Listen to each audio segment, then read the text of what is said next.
मोदी यहाँ तो मुमकिन है जी, गरीब के कच्छों में छेद बढ़ते जा रहे हैं, ये मुमकिन है। आटा 20 से 50 रुपए आदमी खरीदने पर तैयार होगा, ये मुमकिन है। सरसों का तेल 40 रुपए से 230 रुपए लोगों ने खरीदा, वो मुमकिन होता। बोलो बेटा मिट्ठू मिट्ठू, बोलो बेटा कांग्रेसी बहिष्कार करो, कांग्रेसी भ्रष्टाचार है, ये इस तरह के तोते हैं। बिल्कुल आप कहीं मोदी चैनल तो नहीं हो गए हैं? आजकल मोदी का बहुत चारों तरफ मोदी। एक मैडम, ये आप लोग जो बैठे हैं ना, मैं आपको सही समझता था, वो बड़े बड़े चैनल बैठे हैं नेशनल, वो तो अपना कपड़े फाड़ फाड़ के मोदी चिल्ला रहे, आप कब से मोदी चिल्ला रहे? ये गरीब की दर्द है, ये गरीब का दर्द है जो आपको सुनना पड़ रहा है आज। ये विरोध नहीं है, ये गरीब की दुआएं जो लग रही हैं उनके लिए है। जैसे जो बड़े हो गए, नेता हो गए, सब हो गए, उनके लिए हैं बड़े अच्छे दिन। हम जो गरीब हो गए आगे, उनके लिए कोई अच्छा दिन नहीं है। अब किसको मिल रहा है खाना, किसको नहीं मिल रहा है, कोई आज के टाइम में नहीं है। कोई राख है, जितनी मर्जी इसको राख समझ लो आप, लेकिन उसके बावजूद ये दोबारा फिर उठ के खड़ी होगी और आज भी जनता के दिलों में राज कर रही है। अदरवाइज 4 करोड़ 90 लाख वोट इसको कांग्रेस को नहीं मिलते, बिल्कुल नहीं चाहिए। कौन सा अच्छे दिन है? नहीं है, नहीं है, बिल्कुल नहीं है।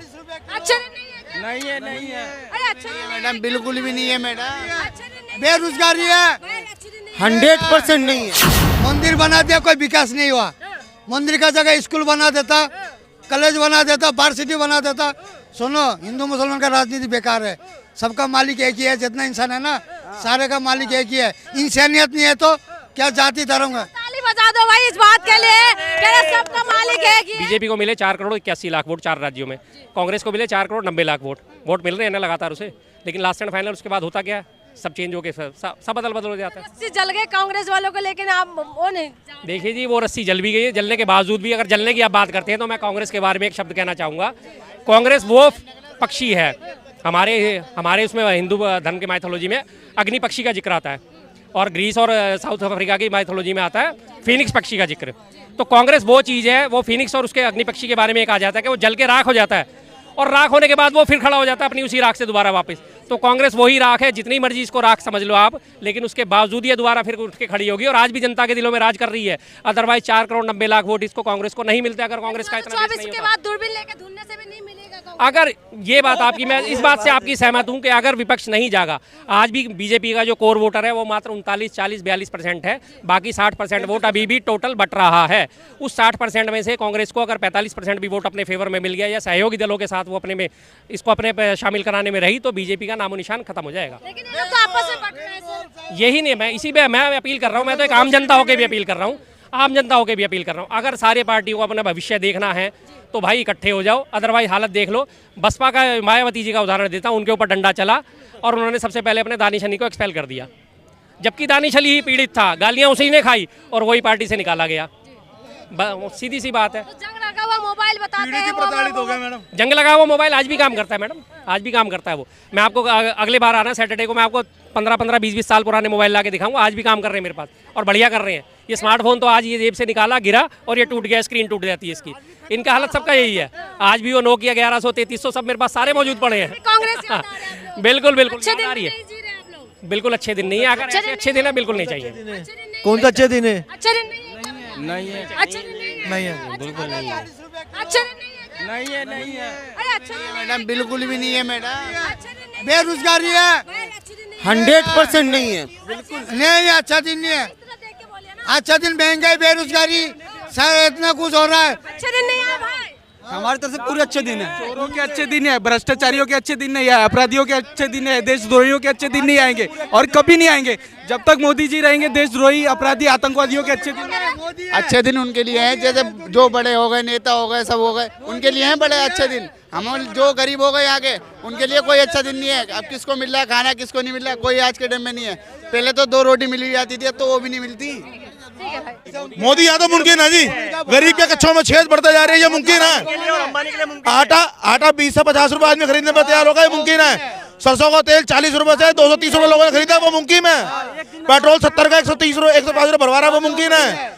गाड़ी एक बाइक अगर गरीब आदमी खरीदता है जो स्विगी जोमेटो में डिलीवरी करता है या रैपिडो टैक्सी चलाता है, लाख रुपए की बाइक हो गई, उसका बिल जो कटता है, उसका जो बिल कटता है जी 52,000 रुपए का, बाकी का पैसा सब टैक्स में।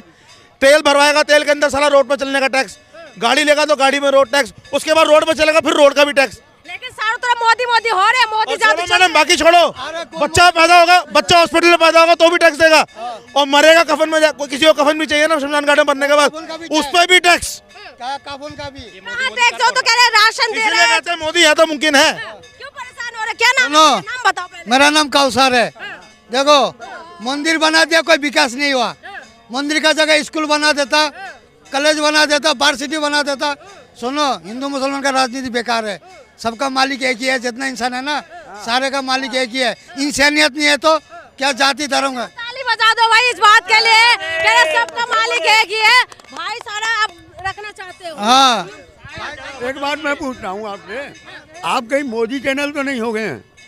आजकल मोदी का बहुत चारों तरफ मोदी। एक मिनट, ये आप लोग जो बैठे हैं ना, मैं आपको सही समझता था, वो बड़े बड़े चैनल बैठे हैं नेशनल, वो तो अपना कपड़े फाड़ फाड़ के मोदी मोदी चिल्ला रहे। आप कब से मोदी मोदी चिल्लाने लगे? चारों तरफ मोदी मोदी हो रहे, कह रहे हैं नहीं तो आप दुनिया की बात सुनो, आप मत कहो मोदी ने क्या किया, आपकी नजर में तो अच्छा किया। कह रहे शौचालय दिया, घर दिया, राशन दिया है, नल से जल। एक मिनट, शौचालय के खाने को वो शौचालय बनाए, खाने के लिए आता है ना 35 रुपए का कर दिया, साला खाएगा ही नहीं तो जाएगा कहाँ? 44 रुपए किलो है भाई, आटा 44 रुपए किलो है, 440 रुपए की 10 किलो की थैली आती है आटे की, मैं लेके आता हूँ। सारे विरोधी वाले हैं क्या? सपोर्टर कोई भी नहीं है, आज कोई नहीं मिल रहा। विरोधी वाले नहीं है, ये गरीब की दर्द की है, ये गरीब का दर्द है जो आपको सुनना पड़ रहा है आज। ये विरोध नहीं है, ये गरीब की बद्दुआएं जो लग रही हैं। आज कोई बीजेपी का सपोर्ट वाले कोई भी नहीं है क्या? नहीं, वो टेंशन में चल रहे हैं ना, वसुंधरा राजे फिर कहीं छोड़ के ना चली जाए, अच्छा, टेंशन में चल रहे हैं। वो महारानी को मनाने के चक्कर में है। कहीं दिवाली तो नहीं मना रहे भैया? मैडम उनका तो खेला हो गया। कोई दिवाली नहीं मना रहा, बीजेपी सपोर्टर सबसे बड़ी बात है, उनके साथ बात अगर आप करोगे तो तर्कों पे तो वो बात नहीं कर सकते, फैक्ट्स पे वो बात नहीं कर सकते। और जहाँ भाई साहब खड़े होते हैं, ये खड़े होते हैं या भाई साहब खड़े हो जाते हैं, और हम अगर तर्क पे बात करते हैं तो वो सबसे पहले इसी बात को सुनते हैं, उन्हें भाग लेते हैं। उन्हें पता है कि उनके पास कोई किसी चीज़ का जवाब नहीं है, और जब ज़्यादा हो जाएगा तो वो पता है सिर्फ जय श्री राम करके और आड़ लेंगे जय श्री राम की और भाग लेंगे। तो हकीकत है। एक सवाल ये है कि यादव से जब मुख्यमंत्री बनाया है, लेकिन उसके बाद भी वो तुरंत एक्शन यही लिया है कि मीट मच्छी जो इस तरीके के एक्शन लिया, तो जनता के बीच तक क्या मैसेज जा रहा है कि मैसेज मैंने आपसे कहा ना, ये गलत चीज़ है भाई। कोई क्या खा रहा है क्या नहीं खा रहा है, उससे आपका क्या लेना देना है।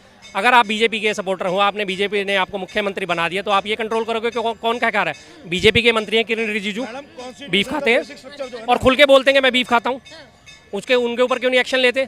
स्मृति ईरानी है, उनके रेस्टोरेंट में बीफ बिकता है, क्यों नहीं एक्शन लेते? अगर आप लोगों को कंट्रोल करोगे कौन क्या खाएगा कौन नहीं खाएगा। आप कांग्रेस की बार बार सपोर्ट करते हैं सर। स्मृति ईरानी तो कह रहे हैं मोहब्बत की दुकान में करप्शन का सामान मिल रहा है। अच्छा, करप्शन का सामान मिल रहा है सारे। अभी आपने पता है, सबसे लेटेस्ट करप्शन की जानकारी आपको देता हूँ। महाराष्ट्र में जब गवर्नमेंट गिराई गई थी, छगन भुजबल को हथियार बनाया गया था। ईडी ने छगन भुजबल के ऊपर छापे मारे थे, और छगन भुजबल के थ्रू जो है उन्होंने अपने सारे के सारे एमएलए खरीद फरोख्त उनकी करी थी। और आज वो ईडीआई जो अपने आप को आज देश की सर्वोच्च एजेंसी अपने आप को कहती है, और बीजेपी और मीडिया की नज़रों में सर्वोच्च, सीबीआई सबको पीछे छोड़ चुकी है ईडी, वो आज कोर्ट में सबमिट कर रही थी। कल उसने अपना हलफनामा दिया है कि जी हमने जो इसके खिलाफ याचिका दायर करी थी छगन भुजबल के खिलाफ, वो हमारी कहीं खो गई है, इसलिए हमारा ये केस वापस लिया जाए। ये तो भ्रष्टाचारियों को बचाने की बात है। अब उसके पास से याचिका ही खो गई, मतलब उसने कभी कोई कॉपी नहीं बना रखी। अरे एक कोर्ट में जाओ, आप 30 कोर्ट में जाओ, सिंपल सा तरीका है। अगर मेरे खिलाफ कोई याचिका दायर है, मुझे सारे उसके पेपर मिलेंगे, जो याचिका दायर करा उसके खिलाफ पेपर मिलेंगे। उसके बाद कोर्ट के रिकॉर्ड रूम में जाएगा, और अगर वो बंद होने वाला हो तो एक चीज़ होती है, टेक्निकल लैंग्वेज में उसको कहते हैं गोसवारा। जब केस पुराना हो जाता है तो उसका गोसवारा बन जाता है। गोसवारा बनाने का मतलब है वो ऐसे फुल प्रूफ बैग में उसको तैयार करके सारे डॉक्यूमेंट्स को रख देते हैं कि आज से 10 साल बाद भी मांगोगे आपको डॉक्यूमेंट्स मिलेंगे। और वो ईडी कह रही है कि हमारी याचिका ही खो गई हमसे। क्या मजाक है यार? ईडी सीबीआई क्या तोता बोलो बेटा मिट्ठू मिट्ठू, बोलो बेटा कांग्रेसी बहिष्कार करो, कांग्रेसी भ्रष्टाचार है। ये इस तरह के तोते हैं बिल्कुल। आपको पता है सीबीआई संजय शेखपुरिया को एक पकड़ा। भाई साहब एक बहुत बड़ी बात बता रहा हूँ आपको। 2013 में गवर्नमेंट थी कांग्रेस की, आपको याद होगा गुवाहाटी हाई कोर्ट ने सीबीआई के खिलाफ डायरेक्शन दी थी कि सीबीआई की जो फॉर्मेशन है वो ही एज पर लॉ नहीं है। 2013 खत्म होने वाला था, 2014 तक इनकी सरकार आने वाली थी। सुप्रीम कोर्ट में ये मसला गया और सुप्रीम कोर्ट ने इमीडिएट इस पर स्टे लगा दिया। ये आज आपको एक बात बताता हूँ, बहुत सारे लोगों को नहीं पता इस बात को। आज भी जो सीबीआई है वो एक मात्र स्टे पे चल रही है, और वो सुप्रीम कोर्ट में ये मसला पेंडिंग चल रहा है अभी ये कि सीबीआई को रखना या नहीं रखना। लेकिन उसके भी फैसला हो गया था मनमोहन सरकार में कि अगर ये गलत है तो हमें कानून के अनुसार चलना पड़ेगा। चांस की बात है कि ये 2013 के एंड का था, 2014 आते आते क्या 2 डेट पढ़ते ही पढ़ते गवर्नमेंट चेंज हो गई, और बीजेपी को दिख गया कि हमारा सीबीआई सबसे बड़ा हथियार साबित होगा। उसने 14 से आज तक 24 हो गई है। मीडिया को कवरेज करने की इजाज़त नहीं है इस मसले पे। कभी कभार आपने नहीं देखा होगा कि सीबीआई के खिलाफ केस की डेट पड़ी या क्या हुआ। बहुत सारे लोग हैं, सर्च कर लेना जाके, गुवाहाटी हाई कोर्ट का फैसला था ये, इसलिए। और सीबीआई मात्र एक स्टे पे चल रही है, उस स्टे पे आगे कोई ये कैलकुलेशन नहीं ले रहे, उस पर आगे बढ़ने नहीं देते। वहीं का वहीं वो मामला सुप्रीम कोर्ट में एज पर पेंडिंग पड़ा हुआ है पिछले 9 सालों से।